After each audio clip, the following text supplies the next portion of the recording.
Hi, this is Miss Wright, and I am going to go over another written response organizer. This one is called PEEKAH, and it reminds me of Pikachu, but it, like the others, will help to give you a framework, a structure, so that you can do your best possible job when given writing prompts in class. And if you hold on to the information sheet that I will give you and you use it for 10th grade, 11th grade, 12th grade, I think that you will be definitely at an advantage over your peers who don't have something like that. I always want you to be able to put your best foot forward.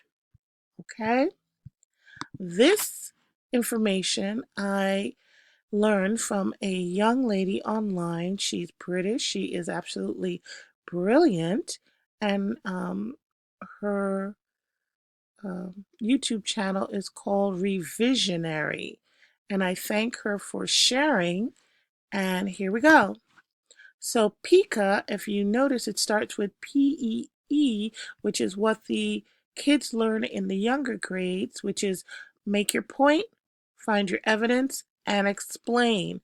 But by the upper grades, it expands into incorporating keywords. Think about the effect of the author's style on the audience and bring in historical context that you have learned.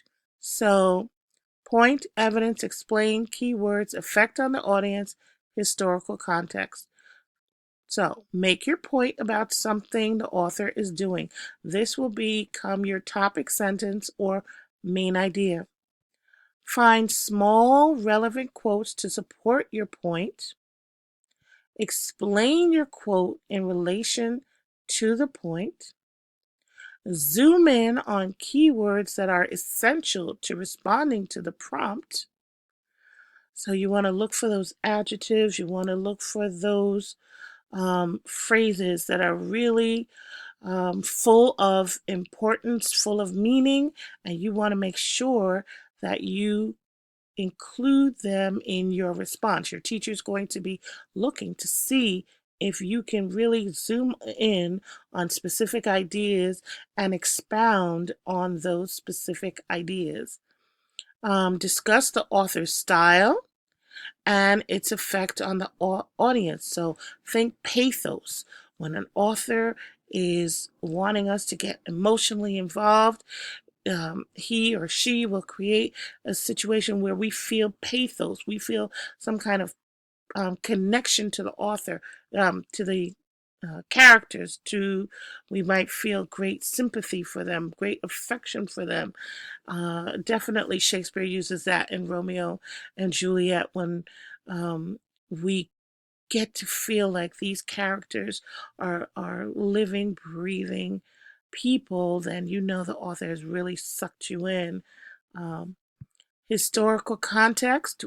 First thing that we did when we started to study Romeo and Juliet, we did some background on Shakespeare. We read two different articles. We saw a biography of Shakespeare. So you should be able to bring in some of that knowledge. We learned that Shakespeare lived during the time of the plague, and that several of his siblings died young. So those are things that you might be able to bring in. For example, when Lord Capulet talks about, Juliet being his only child. Well, Shakespeare's family experienced the death of children. When you think about that the Friar John was trapped in a house that was believed to have the plague. Well, that would have really resonated with the Elizabethans because they lived during the time of the plague because Shakespeare himself was born during an outbreak of the plague. So you can imagine how concerned his parents would have been about him as an infant not being exposed to the plague because maybe they had already lost some children. So that is how you would bring in historical context. Okay? All right, remember to link everything to the author's or the poet's viewpoint or purpose. As you write, remember to acknowledge the author or poet and to discuss the work as something created for a purpose, the author's purpose, we call it.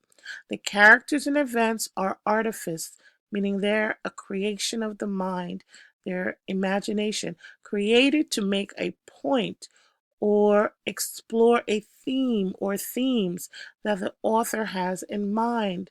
So when we think about Romeo and Juliet, we think about, as I mentioned, the plague and how the plague ravaged Elizabethan communities.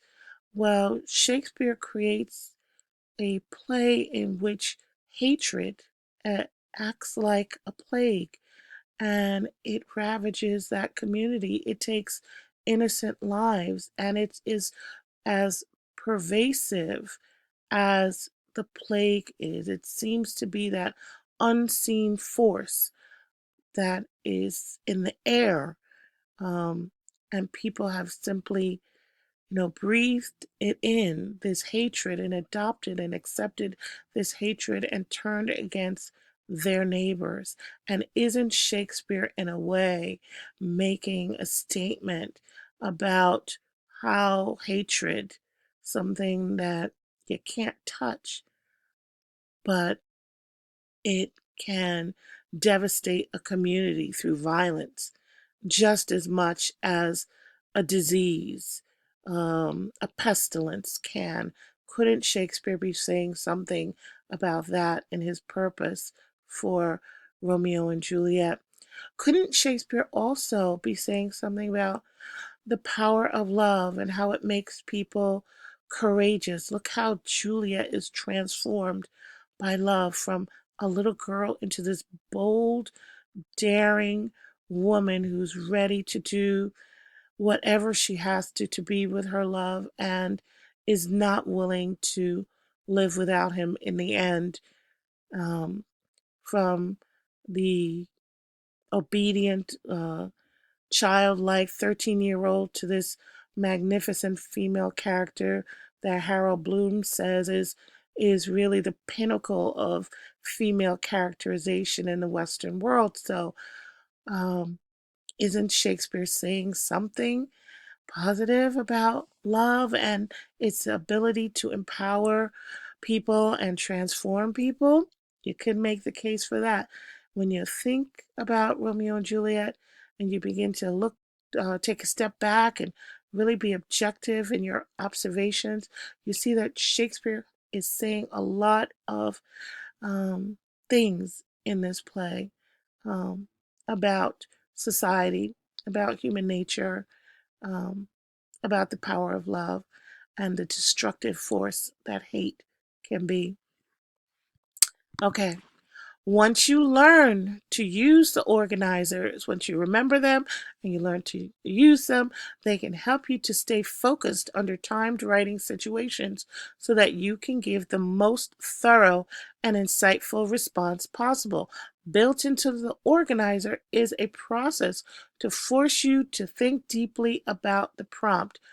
Um, they reduce your stress because now you feel in control. You have a structure that you can draw on to um, respond to a poem, a passage from a book, or two pieces that you have to compare. Now you have a way in and you can be more focused than the person sitting next to you who doesn't have that and maybe is just writing all over the place. So you never want to be that person. Okay? So this was my take on PEEKAH. It's not my idea, but like Shakespeare, I'm borrowing it. It's a written response organizer.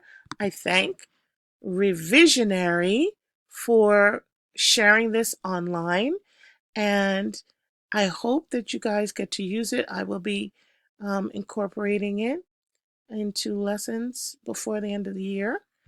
And this goes out to my period 2 class. You guys, as usual, there you go. You're awesome, and we're cheering for you. And guess what? I'm done, 10 minutes, and I will see you back in class. Bye-bye.